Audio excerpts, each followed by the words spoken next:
কথায় আছে যে রাধে সে চুলো বাঁধে, কিন্তু এমন এক নারীর গল্প যেখানে তার বুদ্ধিমত্তায় কাঁপন ধরিয়ে দিয়েছিল একটি পরমাণু শক্তিধর দেশকে।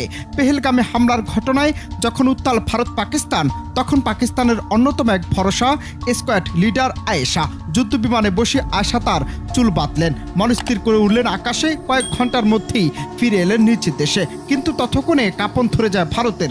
সাইরেনের শব্দে আতঙ্কিত হয়ে পড়ে ভারতের একাধিক অঞ্চলের মানুষ। এমন হামলা কখনোই কল্পনা করেনি মোদী সরকার।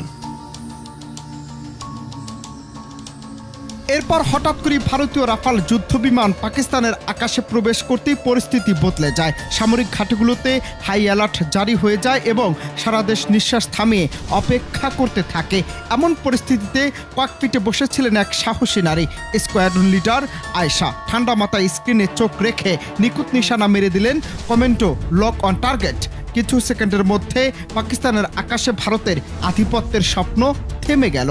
রাফাল যুদ্ধবিমানটি আকাশে বিস্ফোরিত হয়ে ছিন্ন ভিন্ন হয়ে পড়ে। তবে এটি কেবল একটি সামরিক সাফল্য নয়, বরং এটি একটি বৈপ্লবিক বার্তা। নারীরা শুধু ঘরের বাহিরে নয়, দেশের গর্ব হতে পারে। 2013 সালে তিনি যোগ্যতা অর্জনের জন্য চূড়ান্ত পরীক্ষার শীর্ষে থাকার পর প্রথম পাকিস্তানি মহিলা ফাইটার পাইলট হন। আয়েশা ফারুক গত দশকে পাকিস্তান বিমান বাহিনীতে পাইলট হওয়া 25 জন মহিলার মধ্যে একজন। স্কোয়াড্রন লিডার আয়েশা ফারুক পাকিস্তানের প্রথম নারী যুদ্ধ বিমান চালক হিসেবে ইতিহাসের পাতায় জায়গা করে নিয়েছেন। 2013 সালে তিনি প্রথম নারী হিসেবে পাকিস্তানের বিমান বাহিনীর যুদ্ধ বিমান চালানোর অনুমতি লাভ করেন। পাকিস্তানের পাঞ্জাব প্রদেশের বাওয়ালপুর শহরে জন্ম নেয়া আয়েশা বাবাকে হারিয়েছেন ছোটবেলায়। বিধবা মায়ের অক্লান্ত শ্রম সাধনায় বেড়ে উঠেছেন তিনি।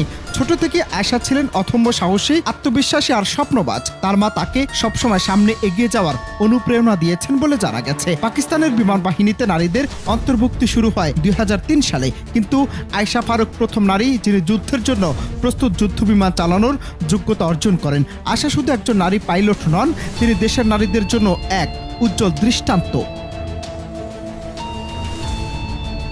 অনন্ত হাসান মাসুদ, বাংলা টিভি।